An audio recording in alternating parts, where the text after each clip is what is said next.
All right, I'm back here with more videos, and we are looking at elimination method, as you can see in the top of this worksheet. And so we're doing systems of equations elimination. And when we're doing that, we check to make sure our equations are stacked appropriately. X's are on top of X's, Y's are on top of Y's, constants are on top of constants. So we have that already, we're good to go. First thing after I do that is look for opposite pairs. The X's, we're trying to get rid of eliminating one of the two variables so we can solve for the other one. If I eliminate, I can't combine these two and eliminate, right? Because if I do 2 and 6 combined together, I get 8. So that's not going to eliminate. If I try to eliminate these two and I combine them together, you're going to get 12 Y's. So that's not going to help me. My next option is, do any of these numbers in front of the X or the Y have the same number? The answer is no. So that's not going to help me. Now I look for, what's the next easiest thing? Can I just change one of the two equations so that I can eliminate one of the variables? The answer in this case is yes.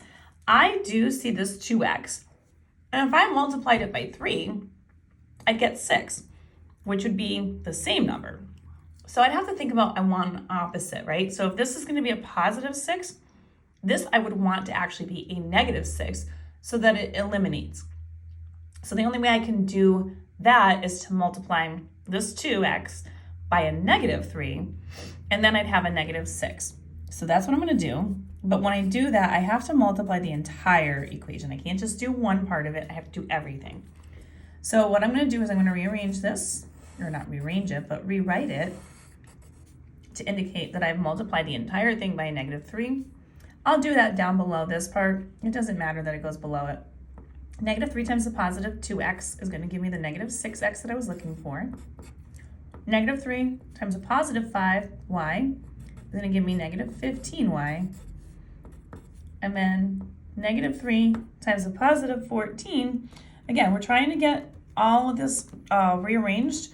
And when we do that, we end up with a negative 42. So again, all you're doing is just distributing all three parts. And then now I'm going to add together my components. If I add these two together, they're opposite pairs, so they will go away and be gone. I'm going to add these two together. 7 plus a negative 15 is going to give me a negative 8y. And then I've got the 42, and that is negative 42. And I'm going to add that to the 10. I'm going to get negative 32. My last step, divide both sides by the negative 8. And then I'm going to get y is equal to 4. So that's how I solve for my y. And then once I solve for the y, I can go back into either of the two equations. It does not matter which one, the top one or the bottom one. And I'm going to go ahead and just substitute it in where y is and solve for x. I am going to just choose the first one that we have there. So we're going to do 2 times x plus 5. And instead of y, we're going to put parentheses, and we're going to put that y value we just solved for, which is 4. And it's going to be equal to 14. Now we just simplify. 2x plus 20 equals 14. And then our next step we're going to do is we are going to find out how to get x by itself, which is to subtract 20 on both sides. 2x will then equal 14 minus 20, which is a negative 6. And I'm just going to carry this over here. And so you've got 2x equals negative 6. And our last step is to divide both sides by the 2 to get x alone. So x would be, negative 6 divided by 2, which is a negative 3. So I now have my answer. I have a positive 4 for y. I have a negative 3, it's negative 3 for y, or for x, sorry. And then I'm going to just put that in coordinate form. So you're going to have a negative 3, comma, positive 4.